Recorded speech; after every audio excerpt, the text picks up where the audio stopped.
Hello दोस्तों, आप सभी का स्वागत है हमारे यूट्यूब चैनल कविंदर भैया पर। तो दोस्तों, आज हम लोग कक्षा 6, 7 और 8 का हमारा पर्यावरण देखेंगे। आज हम लोग पाठ 4 को देखेंगे। हमारे पाठ का नाम है जल। तो आज हम लोग इस वीडियो में इस पाठ का सारा प्रश्न उत्तर देखेंगे। तो चलिए देखते हैं पहला प्रश्न। निम्नलिखित प्रश्नों के उत्तर दीजिए, जिसमें क नंबर प्रश्न है, समुद्र का जल पीने योग्य क्यों नहीं है। तो आइए इसका उत्तर देखते हैं।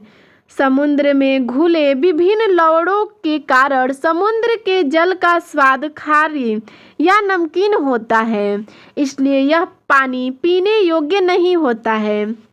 अगला देखते हैं प्रश्न है ख नंबर, जल के कौन कौन से स्रोत हैं।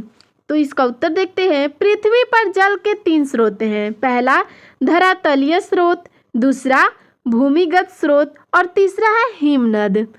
अगला प्रश्न देखते हैं ग नंबर, मीठे जल के स्रोतों की सूची बनाइए। तो आइए इसका उत्तर देखते हैं। नदी, तालाब एवं झील मीठे जल के स्रोत हैं।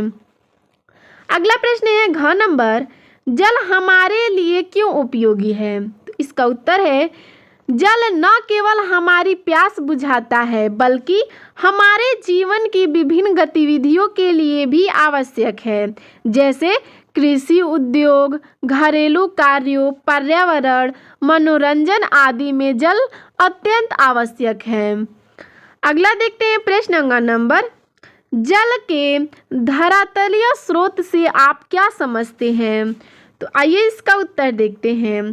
पृथ्वी की सतह से प्राप्त होने वाला जल धरातलीय स्रोत के अंतर्गत आता है, जैसे समुद्र, नदियाँ, झीलें, तालाब आदि। अगला प्रश्न है च नंबर, प्रकृति में जल किन किन रूपों में पाया जाता है। तो इसका उत्तर है, प्रकृति में जल 3 रूपों में पाया जाता है, ठोस, द्रव और गैस। पहाड़ों पर जमी बर्फ जल का ठोस रूप है। नदियों, तालाबों, झरनों, समुद्रों आदि में बहता पानी जल का द्रव रूप है। वायुमंडल में उपस्थित जल वाष्प जल का गैसीय रूप है। ठीक है। अगला है प्रश्न 2 नंबर, खाली स्थान की पूर्ति कीजिए, यानी रिक्त स्थान की पूर्ति करना है। क नंबर देखते हैं प्रश्न, पृथ्वी पर उपयोग होने वाले कुल जल का सबसे अधिक भाग में प्रयोग होता है। रिक्त स्थान पे भरेंगे सिंचाई। ख नंबर है, समुद्री जल में लवणों के घुले होने के कारण ये जल होता है, तो रिक्त स्थान पे भरेंगे खारा या नमकीन। अगला है ग नंबर प्रश्न, हिमनद जल का स्रोत है, तो रिक्त स्थान पे भरेंगे स्वच्छ एवं मीठे। घ नंबर प्रश्न है, पहाड़ों पर जमी बर्फ जल का रूप है, रिक्त स्थान पे भरेंगे ठोस, क्योंकि जो पहाड़ है उस पे जब बर्फ होते हैं वो जमे होते हैं, तो वो एक जो जमा हुआ बर्फ है वो एक ठोस का रूप है, और जो नदी में बहता हुआ पानी रहता है वो द्रव का रूप है, और जो वाष्प बन के चला जाता है, गैस बन जाता है, वो गैस का रूप है। ठीक है, वाष्प बन के उठता है वो गैस का रूप है। चलिए प्रश्न देखते हैं 3 नंबर, सही वाक्य के सामने सही तथा गलत वाक्य के सामने गलत का चिन्ह लगाइए। जिसमें क नंबर प्रश्न है, नदी भूमिगत जल का स्रोत है, ये गलत है। ख नंबर प्रश्न है, जल ठोस, द्रव तथा गैस तीनों रूपों में पाया जाता है, ये सही है। ग नंबर प्रश्न है, समुद्र का जल मीठा होता है, ये गलत है, क्योंकि समुद्र का जल खारा होता है या नमकीन।